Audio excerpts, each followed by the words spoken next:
Pada video kali ini kita akan membahas tentang aturan rantai. Apa sih maksudnya aturan rantai? Jadi sebelum kita tahu juga maksud, definisi, dan bagaimana penggunaan aturan rantai, kita harus mengetahui kenapa munculnya aturan rantai ini. Aturan rantai ini memang sangat amat dibutuhkan di dalam pengerjaan kalkulus dalam turunan, karena kadang-kadang kita akan bertemu fungsi yang mana kelihatannya itu susah, tidak bisa langsung diturunkan gitu, sulit mau pakai aturan yang penjumlahan, pengurangan, perkalian, dan sebagainya itu tidak bisa langsung ketemu. Maka kita gunakan aturan turunan rantai ini gitu. Nah, contohnya di sini saya punya fx sama dengan x kuadrat plus x min 1 pangkat 109. Nah, ini kan nggak bisa langsung saya turunkan kan ya. Karena yang saya punya kan kalau misalkan x pangkat 2 turunannya 2x. X pangkat 10 turunannya 10x pangkat 9. Tapi ini kan x kuadrat plus x min 1 pangkat 19. Berarti ini harus saya pangkatin 19 dulu, ada jabaran polinomnya, baru saya turunkan. Kan itu sangat amat lama ya, pangkat 109. Bahkan bisa dikatakan tidak mungkin dilakukan secara manual gitu. Nah, namun fungsi itu dapat kita pandang sebagai fungsi komposisi, di mana komposisi dari f bundaran g dengan g-nya adalah x kuadrat plus x min 1 dan fx-nya adalah x pangkat 19. Ya kan, fungsi ini g, gx dimasukkan ke fungsi f, jadilah fungsi f besar x ini, ya kan? Nah, dengan memandang dia sebagai fungsi komposisi, kita dapat menurunkan fungsi tersebut lebih sederhana, yaitu dengan menggunakan aturan rantai. Jadi, aturan rantai ini adalah aturan penurunan fungsi yang bisa kita lihat sebagai fungsi komposisi, gitu ya. Jadi kalau yang tadi kan fungsi penjumlahan, pengurangan, perkalian, pembagian gitu kan. Nah, kalau fungsi komposisi kita lihat turunannya pakai aturan rantai ini. Tapi syaratnya dua fungsi itu harus sama-sama punya turunan dulu, baru kita bisa mencari turunan dari fungsi komposisi tersebut. Jadi f bundaran g aksen artinya turunan dari fungsi komposisi tersebut adalah turunan dalamnya si gx dulu dikali turunan dari f tapi fungsinya tetap gx. Nah, misalkan y sama dengan fu, u-nya itu sama dengan gx, maka turunan dari y-nya ini kan terhadap x ya, dy per dx itu sama dengan dy terhadap u, karena y-nya ini adalah fungsi dalam u. Berarti y-nya kita turunkan terhadap u dulu. Nah, kemudian u-nya baru kita turunkan terhadap x, karena u-nya dalam fungsi x. Jadi inilah yang berantai maksudnya. dy per dx kita lihat sebagai turunan dy per du, kemudian kita lanjutkan du per dx gitu. Nah, mungkin agak bingung ya kalau ngelihat simbol-simbolnya. Langsung ke contohnya aja. Jadi kalau misalkan di sini tadi kan kita punya gx-nya ini, fx-nya ini. Berarti kalau pakai aturan rantai ini, tadi kan f aksen gx kali g aksen x. Nah, g aksen x-nya ini tadi fungsinya gx-nya adalah x kuadrat plus x min 1, fx-nya adalah x pangkat 109. Berarti G aksen X-nya yang ini ya, turunannya adalah 2X plus 1, ya kan? X kuadrat plus X min 1 turunannya 2X plus 1. Nah, turunan dari Gx-nya berarti ini turunannya ini, tapi dalam fungsi ini. Berarti tetap, ini kan turunan dari F-nya kan adalah 109, pangkat 108 kan ya? Nah, neneknya ini, X-nya ini, itu diganti dengan X kuadrat plus X min 1. Karena dia yang di dalam fungsi bukan X, tapi Gx-nya. Tapi turunannya turunan F. F-nya kan X pangkat 19. Berarti turunan dari pangkat 19 adalah 19 kali ini pangkat 108 kan. Tapi ini bukan dalam X, tapi dalam GX. Berarti GX-nya adalah X kuadrat plus X min 1. Maka 109 dikali X kuadrat plus X min 1 pangkat 108 dikali 2X plus 1. Itu turunannya. Nah, kalau misalkan contoh pakai yang bawah ini ya, dy per dx ini, contoh 1,5. Tentukan turunan dari fungsi ini. Berarti ini kita bisa melihat sebagai U-nya adalah 2X plus 3 dan Y-nya adalah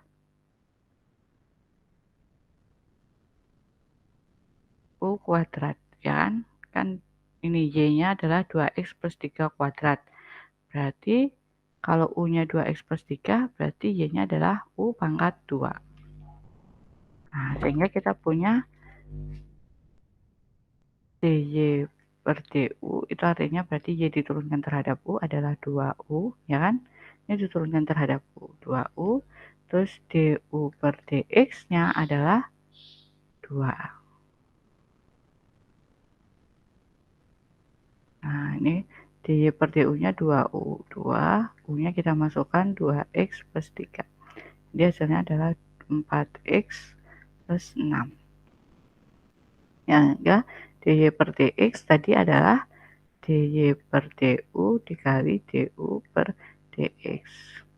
dy per du-nya adalah 4x plus 6 dikali dengan 2, sama dengan 8x plus 12. Itu hasilnya. Seperti itu.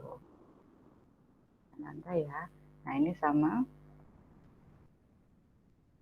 Berarti di sini kita punya ini U-nya adalah X kuadrat plus 4, Y-nya adalah akar U. Sehingga kita punya dy per du akar itu turunannya adalah setengah akar U, gini kan.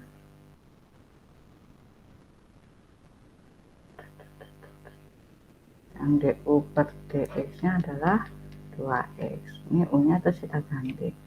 Dy per dx adalah dy per du dikali du per dx. Dy per du-nya adalah 1 per 2. Akar U, U-nya masukin aja 2x. Kali, U-nya X kuadrat plus 4. X kuadrat plus 4. Kali du per dx. Du per dx 2x. Jadi kita punya sama dengan 2x per 2 akar X kuadrat plus 4. Jadilah X per akar X kuadrat plus 4. Nah, akar X kuadrat plus 4 itu bukan X plus 2 ya, beda ya. Jangan samakan di kuadrat masing-masing terus di akar, enggak ya. Jadi tetap X kuadrat plus 4. Gitu. Jadi jangan jadi akar X kuadrat plus 4 jadinya adalah sama dengan X plus 2, itu salah ya. Nah, jadi turunannya ini.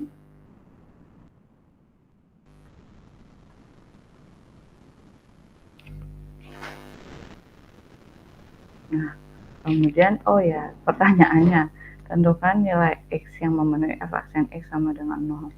Berarti kita sudah temu turunannya, f aksen X sama dengan 0, artinya berarti X per X kuadrat plus 4 sama dengan 0. X kuadrat ini kan positif, ya kan, bilangan kuadrat, nggak mungkin negatif ditambah positif, pasti positif, akar pasti positif kan ya. Nah, untuk suatu pecahan itu sama dengan 0 tergantung dari pembilangnya. Kalau pecahan itu syaratnya penyebutnya nggak boleh 0, ini terus penyebutnya nggak akan 0 karena X kuadrat aja positif terus ditambah 4, jadi nggak akan mungkin 0. Dia kan akan 0 kalau X kuadrat plus 4 sama dengan 0, artinya X kuadratnya harus sama dengan min 4, tapi kan nggak mungkin bilangan kuadrat di real itu minus, jadi yang ini pasti terpenuhi untuk sembarang X. Nah, supaya agar X kuadrat plus 4 itu sama dengan 0, maka yang harus 0 adalah X-nya, pembilangnya.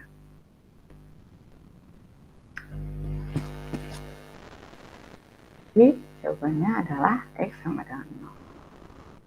Nah, tidak jarang penggunaan aturan rantai dilakukan lebih dari 2 kali dalam rangka memperoleh turunan satu fungsi. Jadi kalau tadi kan cuma 2 kali ya, dy per du kali du per dx.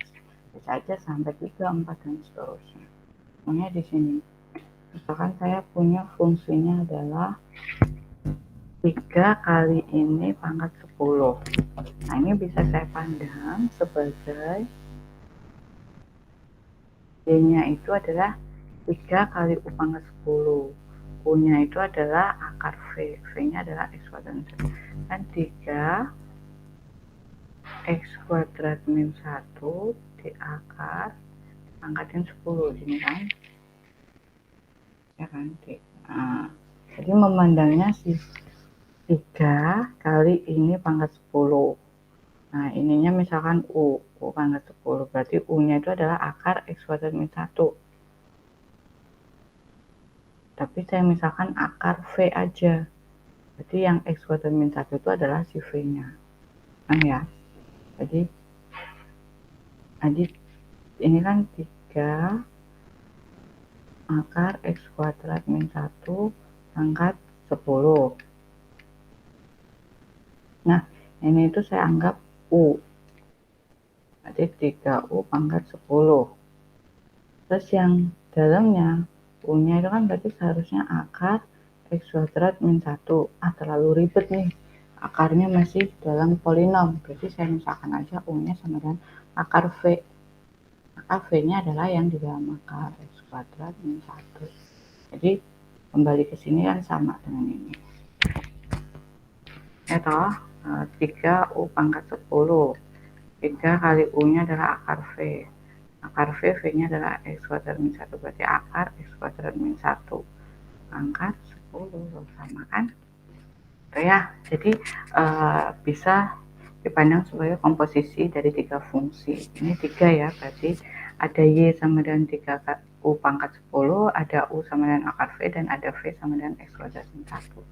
Sehingga DY per DU ini turunannya adalah 10 kali 3 kali U pangkat 9, 30 pangkat 9, DU per DV, karena U-nya dalam V ya.